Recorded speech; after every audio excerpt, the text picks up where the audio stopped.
Всем огромный привет! Ну что же, не успел отгреметь юбилейный выпуск на кухне, где мы с Колей Кулхардом с немалым трудом, но все-таки одолели эту пресловутую европейскую версию игры Battletoads.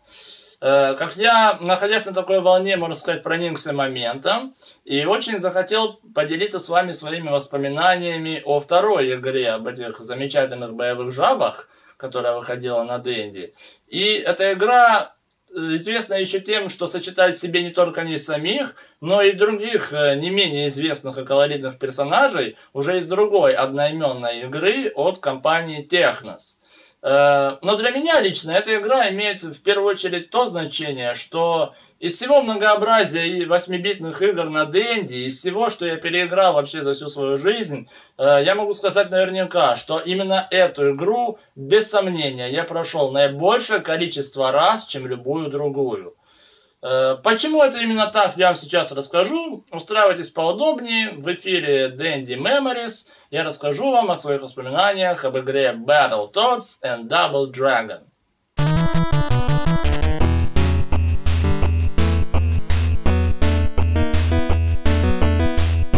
Впервые в игру Battletoads and Double Dragon, а мы ее называли Battletoads and Double Dragon, я поиграл осенью 1995 года, буквально через 4 или через 5 месяцев после того, как мне купили Денди.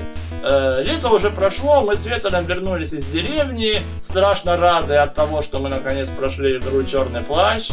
Семиигровка продолжала радовать нас, но вообще в большинстве меня. Начались школьные будни, Ветер пошел в техникум и уже не так часто со мной играл, но все-таки. Хотелось играть в новые игры. Семиигровкой, но всем же кайф чем-нибудь нового. Пацаны раздобыли, находили везде самые интересные новые картриджи, никому не давали, вот. А нам с Ветером однажды повезло. И из всего многообразия нам досталось, по-моему, трехигровка это была. Ну, с повторными играми «Черный плащ» и Tailspin. Но на ней была еще игра Battletoads and Double Dragon. Игра представляла из себя великолепнейший битэмап, ничего подобного мы прежде не видели, мы и битэмапов-то толком не видели. Черепашки 2 не в счет, ибо это в большей степени аркада. Вот, и играли мы в нее вдвоем, когда по вечерам удавалось сесть за приставку, она все еще была у меня дома, в деревне мы ее так и не оставили, мы не позволили себе этого сделать, да. Вот. И с Ветером мы играли, нам дали ее буквально на пару дней. Я не знаю, не помню кто и не помню, что там действительно были за игры, но помню, что вот из всех них мы играли только в нее. Садились буквально раза 3 или 4. И самый последний раз, когда мы в нее играли, нам удалось дойти до 3-го уровня. Игра была великолепна, она брала вообще своей великолепной музыкой, драйвовый геймплей, ничего подобного действительно из геймплея мы тогда не видели. Аркады аркадами, но когда ты огромными кулачищами, рогами, пятками лупишь всех направо и налево, это просто сносило башню подчистую. Но, к сожалению, время этой радости очень быстро прошло, пришлось отдать картридж. Я не помню, мы, по-моему, так и не дошли ни до ропера, ни до конца уровня, даже не дошли до того момента, где все рушится на 3-м уровне, и вы спускались вниз. Игра казалась очень сложной, даже несмотря на то, что мы стали не бить друг друга. Вообще, когда мы поставили бить друг друга, мы охренели сразу, и Ветер на радостях загасил меня. Я очень на него рассердился и сказал, чтобы он не смел больше этот режим включать. К сожалению, картридж мы отдали, и очень долго после этого так его и не могли найти. Но время шло, наступил 1996 год, об этой игре я все еще помнил, очень хотел снова в нее поиграть.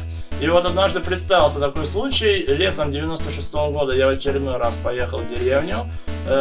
Не на все лето, мы ездили в основном на выходные, и из всех, наверное, моих тогда близживущих друзей, опять я на этом лоханулся, да, картриджи на Денди никто, естественно, не давал. Был один приятель, его звали Мишка. Мы с ним виделись не часто, и он не был известен тем, что обладал приставкой Dendy или картриджем для нее. Но он меня однажды познакомил со своим другом Сергеем. Такой рыжий пацанчик, немного пухлый, такой, с одной стороны, вроде бы открытый, а с другой стороны думает, блин, а как бы из тебя побольше картриджа выжать, а? А я что, у меня всего одна семигровка, я никому в жизни не дам. Ну, по крайней мере, я так думал, пока он не предложил мне поменяться на нее.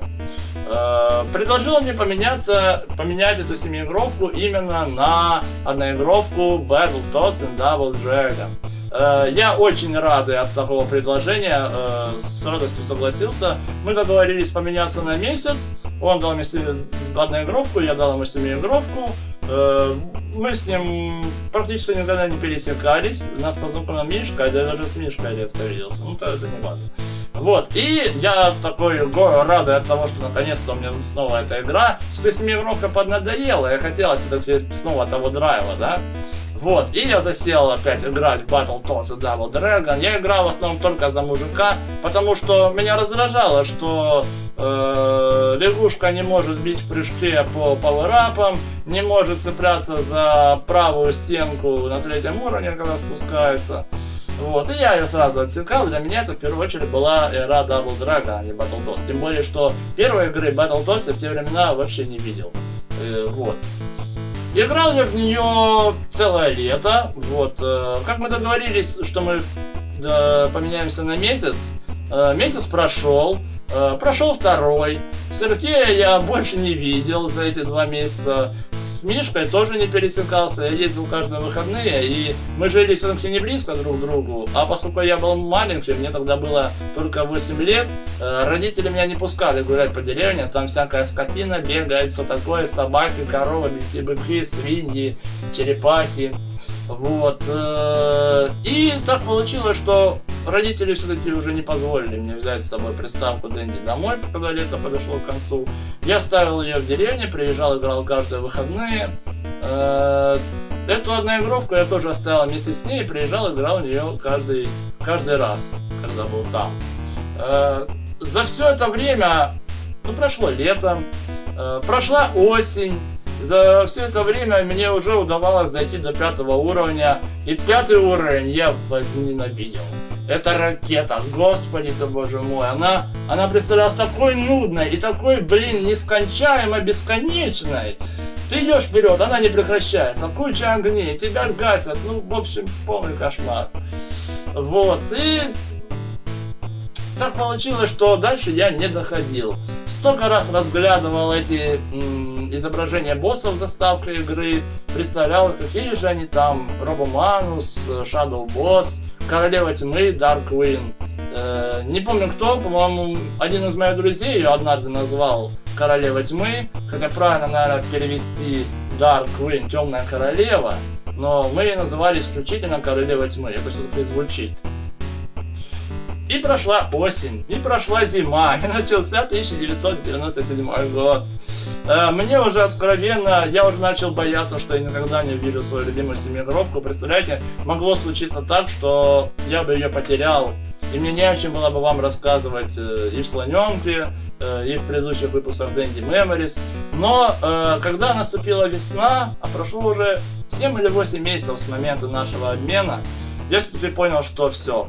Мишка, вот когда я с ним виделся, говорил ему: слушай, ну скажи Серому, пусть он мне картридж отдаст. Он такой: да, обязательно, конечно. И с концами, понимаете?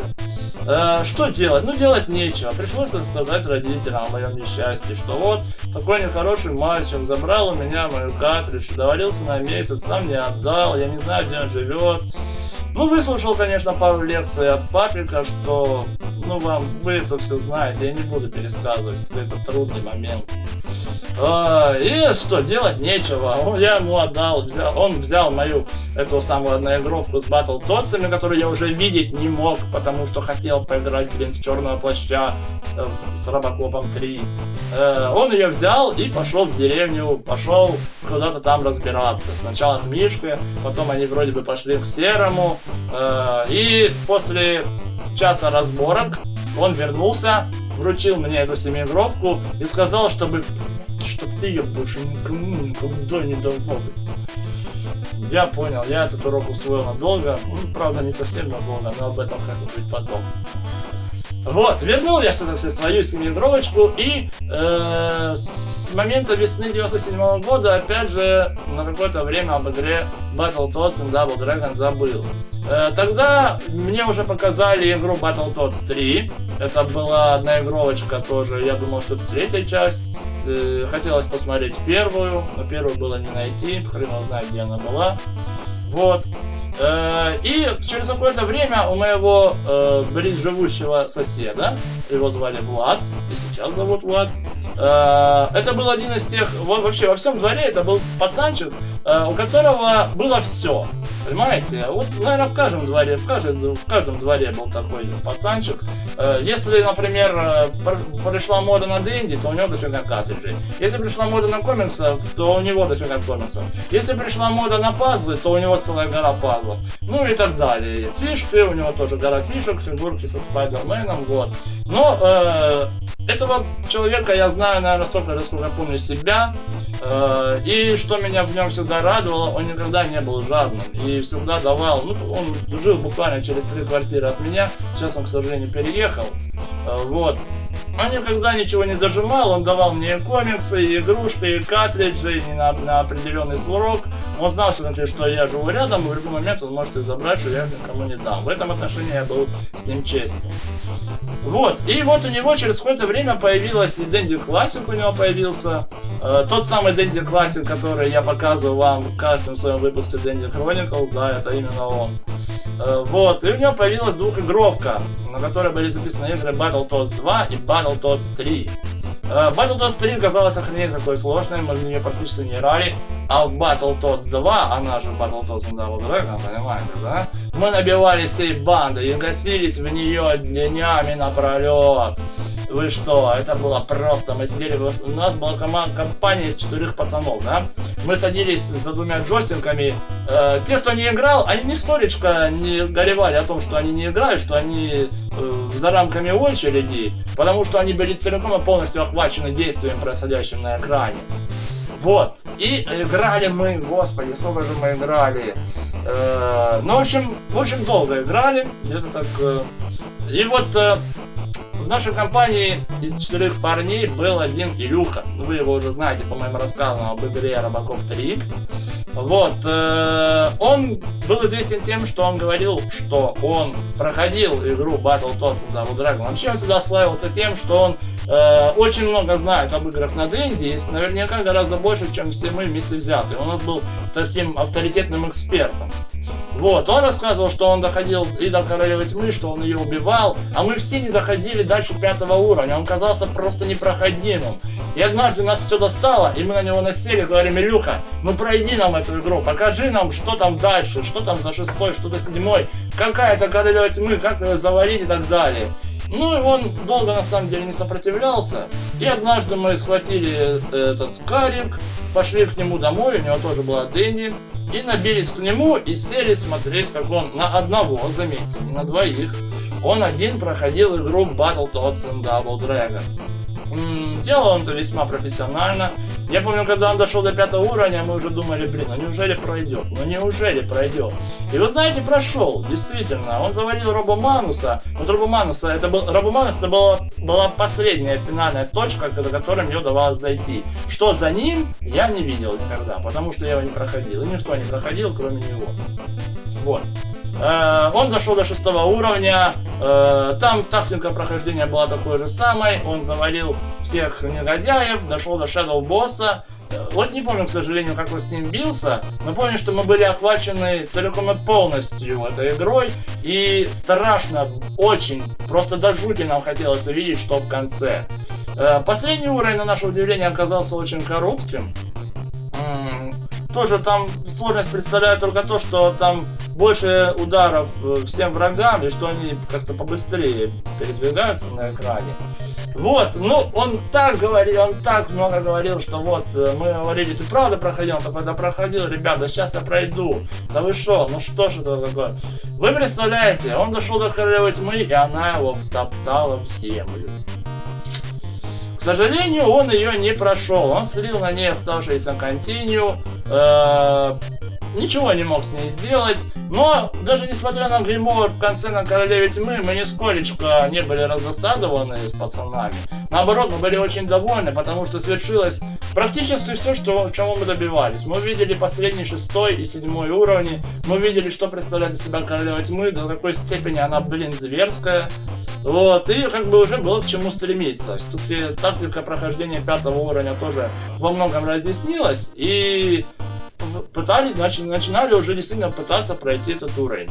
Вот, что касается игры Battletoads 3, он тоже говорил, что он далеко доходил. Не помню, говорил ли он, что проходил, может, он уже боялся так хвастаться, если этого не было. Ну, может, и было. Но Battletoads 3 мы никогда не играли, ну, практически не играли, потому что для меня сейчас воспоминания Battletoads 3 и Battletoads 2, ну, Battletoads, ладно, будем говорить, называть вещи своими именами, равносильно воспоминаниям и сравнением с играми на Sega Червяк Джим и Червяк Джим 2.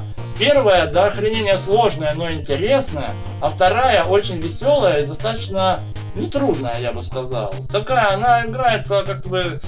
Все в таком легком стиле идет, не надо напрягаться. Вот в первой части и там надо напрягаться, по крайней мере для меня.